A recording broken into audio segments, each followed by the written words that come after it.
So, here's the big question. Is American global power actually in decline?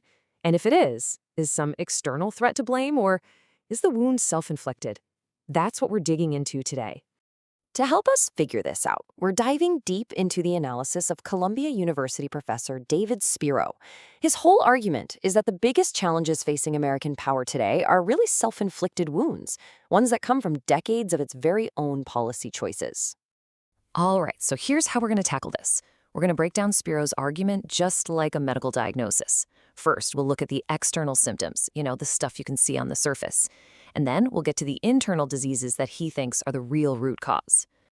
Let's start with what has been the absolute bedrock of modern American power, the US dollar, and its incredible role as the world's reserve currency. According to Spiro, a really critical moment happened back in the 1970s with a kind of secret deal. Basically, oil producers, especially Saudi Arabia, agreed to take all those massive oil profits, which were all priced in dollars, and pump them right back into buying US government debt. This meant the rest of the world was, in effect, helping to finance America's spending. Now, Spiro argues this moment marked a huge shift in what American power meant.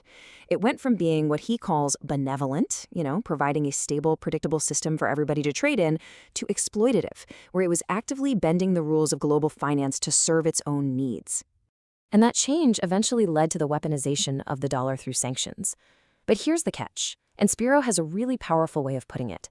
Deterrence is strongest when you don't use it. The moment you pull that trigger, as the US has done over and over, other countries start building, as he says, air raid shelters.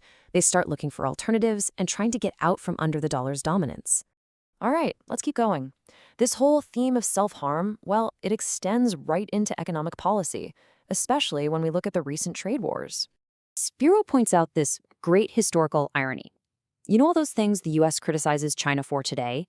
Protecting its new industries, managing its currency. Well, that's the exact same playbook America's first Treasury Secretary, Alexander Hamilton, used to turn the US into an economic superpower. It's literally the how-to guide for a rising power. And this gets to what Spiro sees as the absolute core mistake of the trade wars. This obsession with the goods deficit, importing more cars and TVs than you export. It completely misses where America's real economic superpower lies today, exporting financial assets, things like US Treasury bonds and insurance. So here's the crucial point, and it's just basic accounting. If you're selling more financial assets to the world than you're buying, that's a capital surplus. Then you have to run a trade deficit to balance the books. You have to buy more physical goods than you sell. So when you attack the trade deficit, you're actually attacking your own most successful export industry.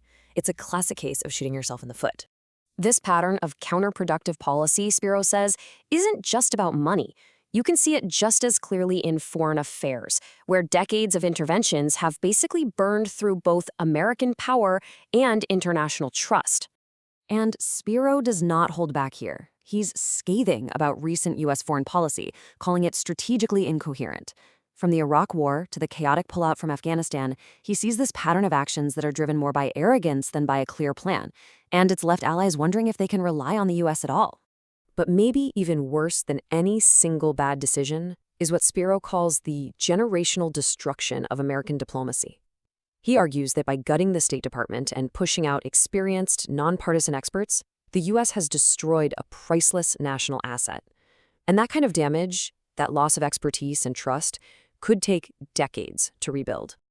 So, what's the real root cause of all these self-inflicted wounds? The weaponized dollar? The self-sabotaging trade wars? The aimless foreign policy? To find the answer, Spiro says we have to stop looking outward and instead look deep inside the United States itself. His diagnosis points to a poison that's been spreading through the American system for a long time. The rise of populism, he argues, isn't an accident. It's a direct consequence of decades of economic policies that have created huge wealth inequality and left a massive part of the population feeling completely abandoned by the political establishment. And this economic gap is made so much worse by how education works. Because public schools are often funded by local property taxes, rich neighborhoods get amazing schools, and poor neighborhoods get underfunded ones.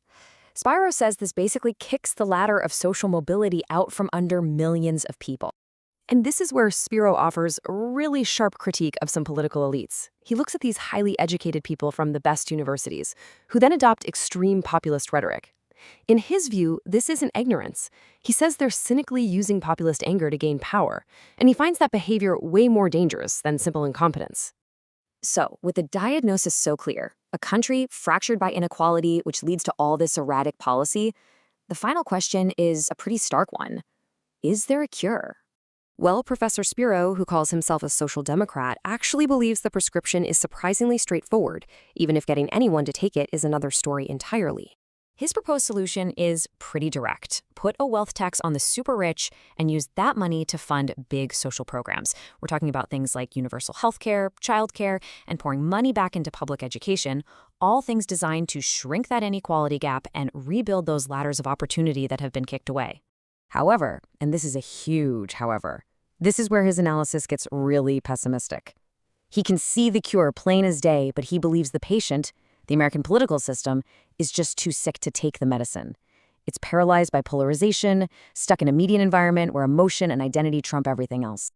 And that leaves us right here, with this final, really sobering question that gets to the very heart of Spiro's argument. It's a structural crisis. What happens when a superpower can see exactly what's wrong with it, can see the cliff it's driving towards, but its political system is just unable to hit the brakes? What happens next? Well, that's the great, terrifying uncertainty of our time.